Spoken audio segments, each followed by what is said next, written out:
We followed the mystery religion from Babylon through Egypt and seen the struggle between good and evil as it threatened to contaminate God's chosen people in Israel.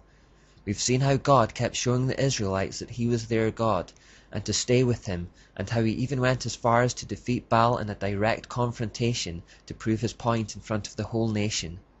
The Jews, however, just couldn't seem to stay on course for very long, and they kept sliding away into paganism. Satan had had enough of Plan A tactics by this point, and he instead switched to Plan B. Babylon invaded the nation of Israel, laid siege to Jerusalem, sacked the city, and destroyed the temple. God let this happen as a means of disciplining his people, and had even forewarned the Jews that it would happen through the prophet Jeremiah. Even when Satan appears to be winning, God is always in control. This period of Babylonian history is known as the Neo-Babylonian period, and it was the one that largely belonged to King Nebuchadnezzar II. Around 610 BC, Nebuchadnezzar was a ranking staff officer within the Babylonian army who oversaw the restoration of the Temple of Marduk, king of gods, in the Babylonian pantheon. He then rose to power around 604 BC and set about expanding the empire by conquest. He embarked on a number of campaigns to subdue and conquer surrounding nations, and it was in 590 BC that he attacked Jerusalem. From this victory, he took around 10,000 captives back with him to Babylon, but these were only those that were considered useful. He took the young men, the princes, the best soldiers, the craftsmen, and the smiths.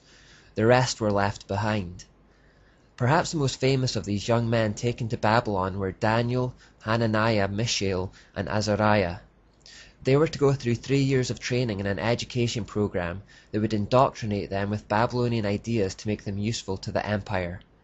To help assimilate them into their new culture and to help swerve their allegiance away from God to the Babylonian gods, they were all given new names. The name Daniel, which means God is my judge, became Belshazzar, which means Bel or Baal, protect his life.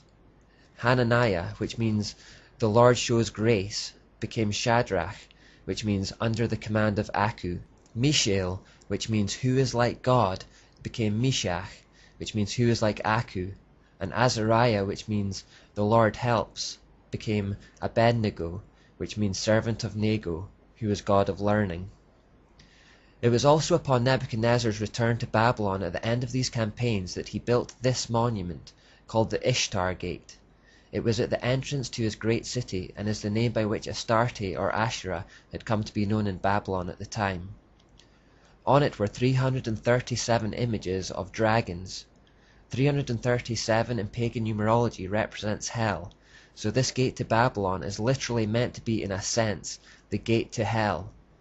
Remember this monument because it still exists in a museum in Berlin, Germany, and we'll be discussing it when we get around to the 20th century. Now, as Daniel records in his book of the Bible, Nebuchadnezzar attempted to force Shadrach, Meshach, and Abednego to worship his Babylonian gods. The 3 young men at this point give one of the most stirring speeches in the Bible, and one which conveys the exact same attitude of defiance that we need to foster today. Nebuchadnezzar said to them, "Is it true, Shadrach, Meshach, and Abednego, that you do not serve my gods or worship the image of gold I have set up? Now when you hear the sound of the horn, flute, zither, lyre, harp, pipe, and all kinds of music, if you are ready to fall down and worship the image I made, very good. But if you do not worship it, you will be thrown immediately into a blazing furnace. Then what God will be able to rescue you from my hand?" Shadrach, Meshach, and Abednego replied to him, "King Nebuchadnezzar, we do not need to defend ourselves before you in this matter. If we are thrown into the blazing furnace, the God we serve is able to deliver us from it, and he will deliver us from your majesty's hand.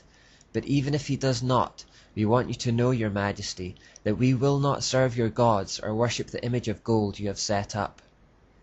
When they refused, they were thrown into the fiery furnace.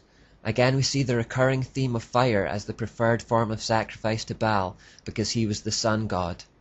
However, while in the furnace, they are met by someone who is generally accepted to be a pre-incarnate Jesus, and they come out unharmed. Therefore, once again, God shows his power over satanic idols, and this had the ironic effect of making a believer out of Nebuchadnezzar. Whoever would have thought that there would be a day when a Babylonian king would worship God? The key event for us, however, as we continue our journey through this time, is Nebuchadnezzar's prophetic dream and Daniel's interpretation of it in chapter 2.